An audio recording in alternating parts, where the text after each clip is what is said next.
Margaret awoke, startled, a cold sweat clinging to her.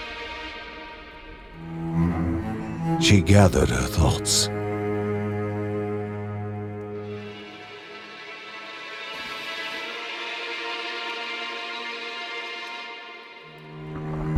Aged wood creaked, echoing through the quiet rooms.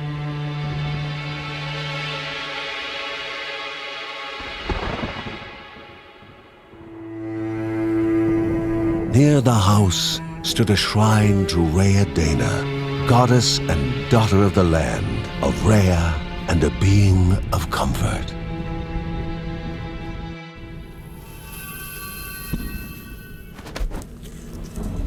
Margaret sought answers. But the goddess did not speak. There was only the faint whisper of something dark, something hungry.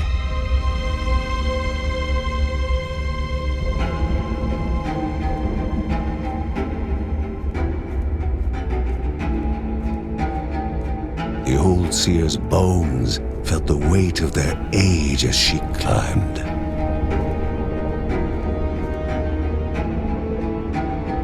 The only thought on her mind, has it begun again?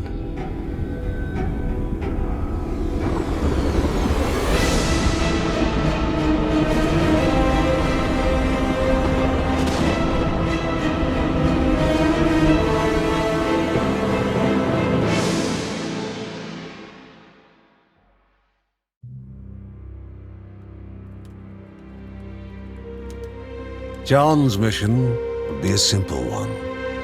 He was to investigate Rhea's greatest shrine. His mother presented him with a fresh divinity shard.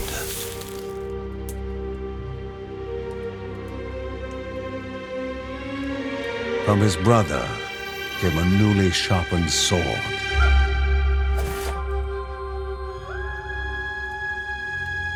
His wife gave him a kiss, and his daughter's hugs were full of reason to return home safe.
Rhea, a land long forgotten, a place of unimaginable beauty.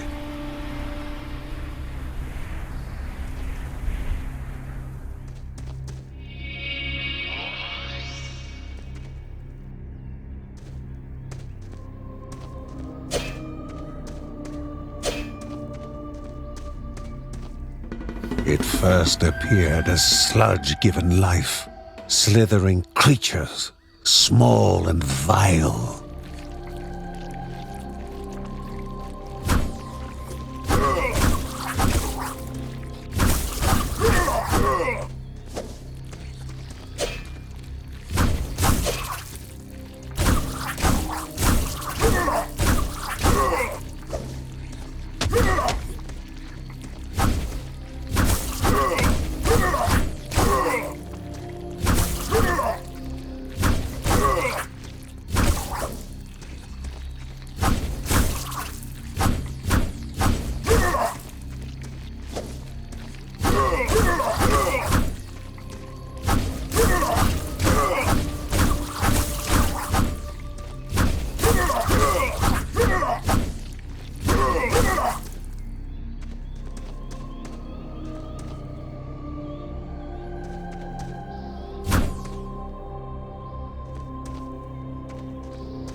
wall, impeding further progress.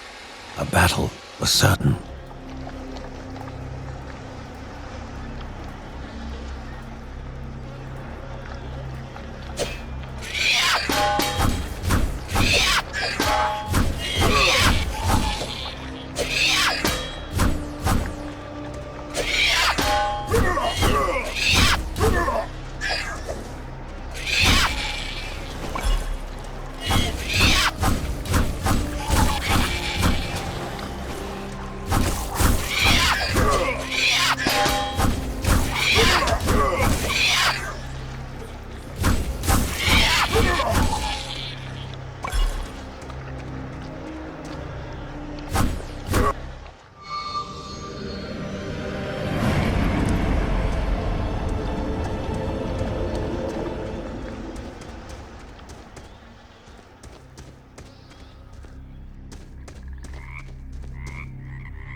The shard grew warm, humming softly from the harnessed energy.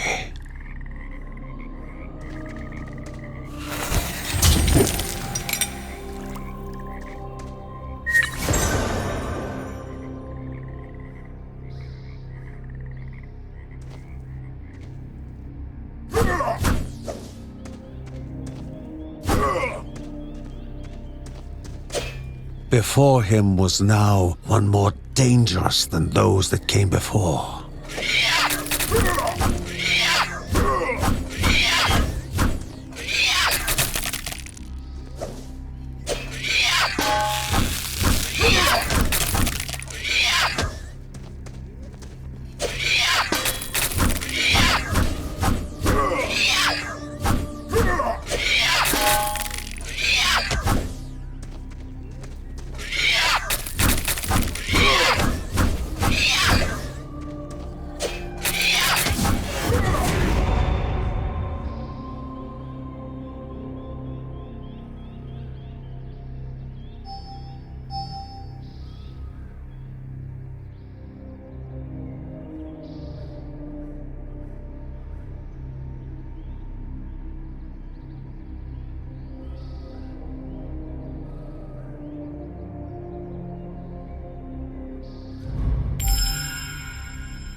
Goblins, a familiar threat, albeit farther out than usual.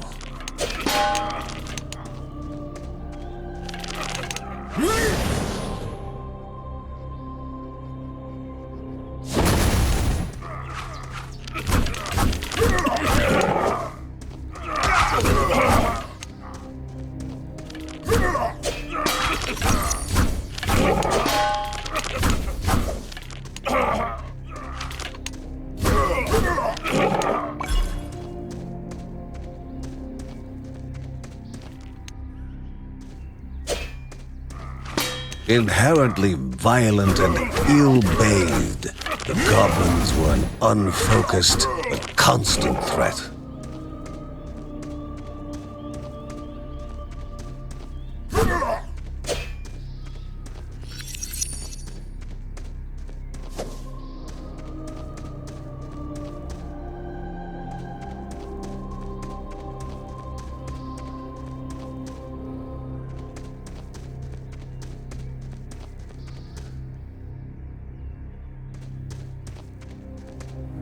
Magnificent, but dangerous, a land of love found and of love lost.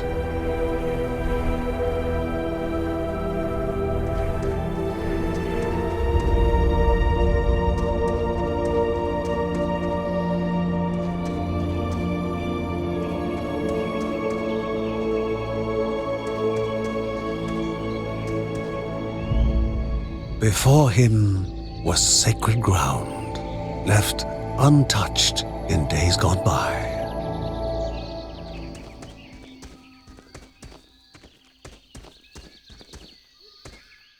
Remaining calm and collected, the shock of his heart-skipping beats was concealed in expert fashion. Before him stood Linda, his eldest daughter, with bow and quiver at the ready, determined to do her part.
Before the Guardians were not beasts feeding, but monsters consuming, destroying others. They corrupted and distorted, creating even more hungry husks.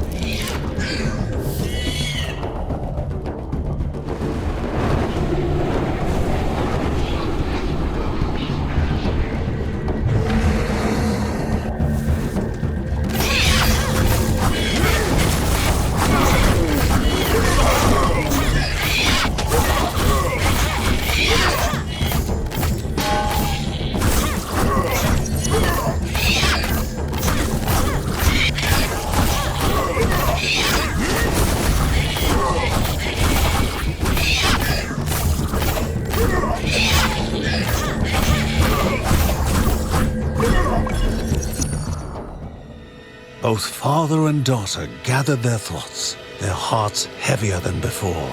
How would they explain what they had witnessed?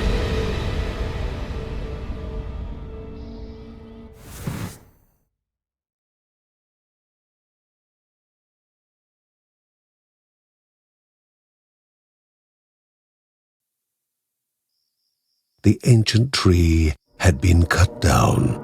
Together, father and daughter described the horror, the creatures dripping with decay that slithered into bodies stuck between life and death to bolster their ranks. Grandma Margaret confirmed what they all feared.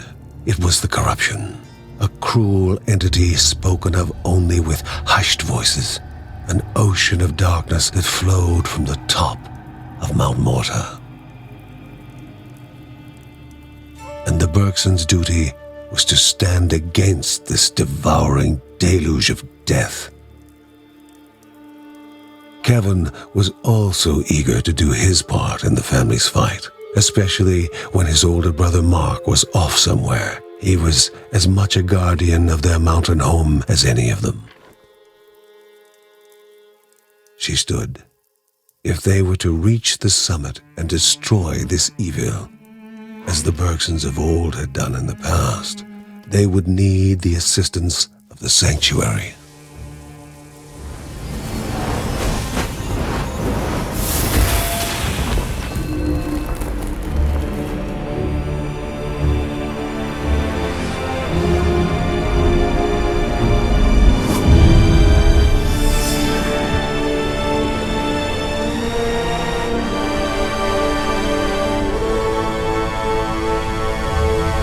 Given to the Bergsons by Rhea herself, the sanctuary was a gateway to the mysterious lands around the mountain.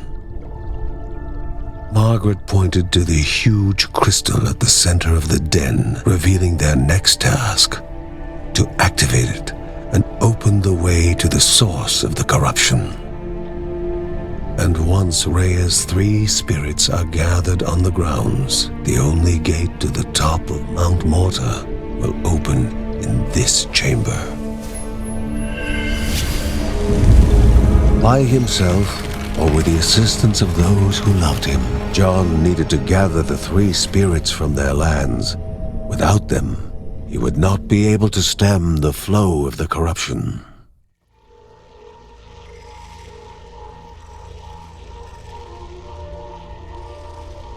Halls of Anaidiah must be here, for she needs to be found.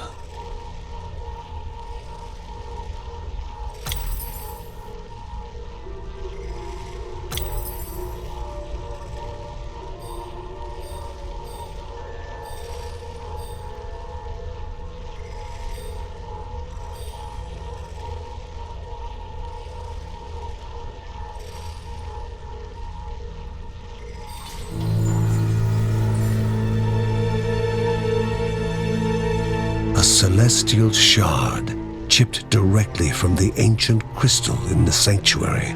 It would be the Bergsons' lifeline, a tether to pull them back home before death's fateful whisper.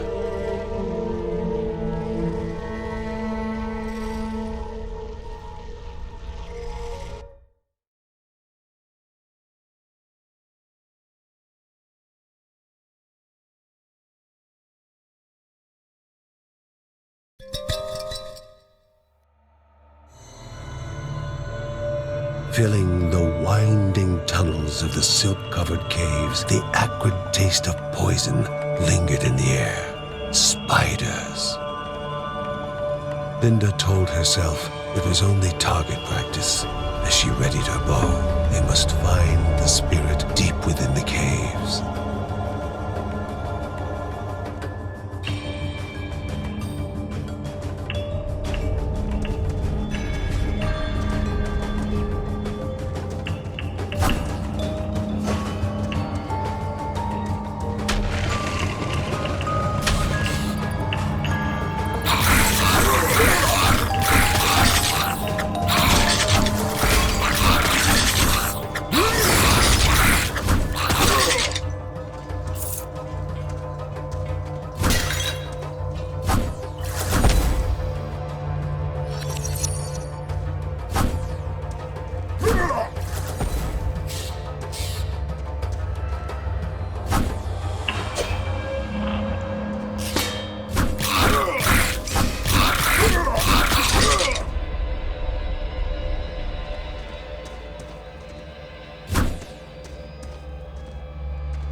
The Bergson began to slip away, wondering if this was death. It was warmer than they expected.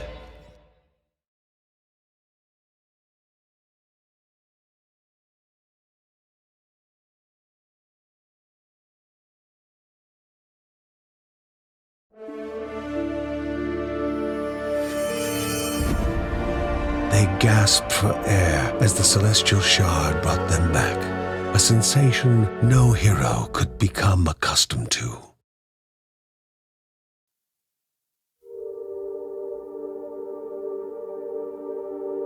As she heard John and Linda describe their foray, thoughts rushed through Margaret's head. The corruption had amplified the creature's wickedness, and no longer were they part of the harmony of the Rhea. With the new threats looming, Margaret asked Ben to prepare his workshop. He would have to take charge of enhancing the warrior family's weapons and armor.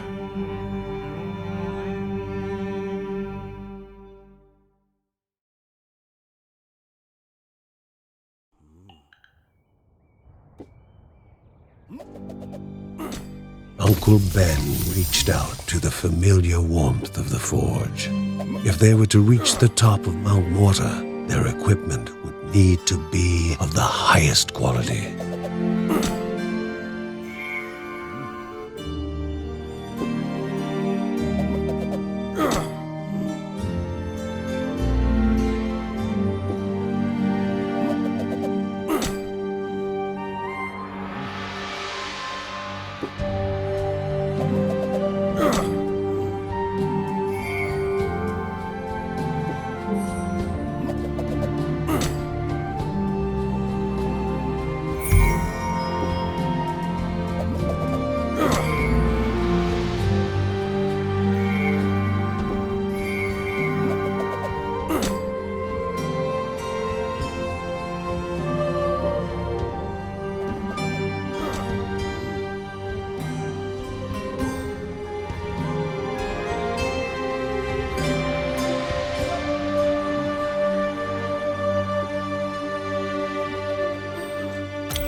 When light faded from the sky and most were fast asleep, Mary would write about her family, immortalizing them for future generations.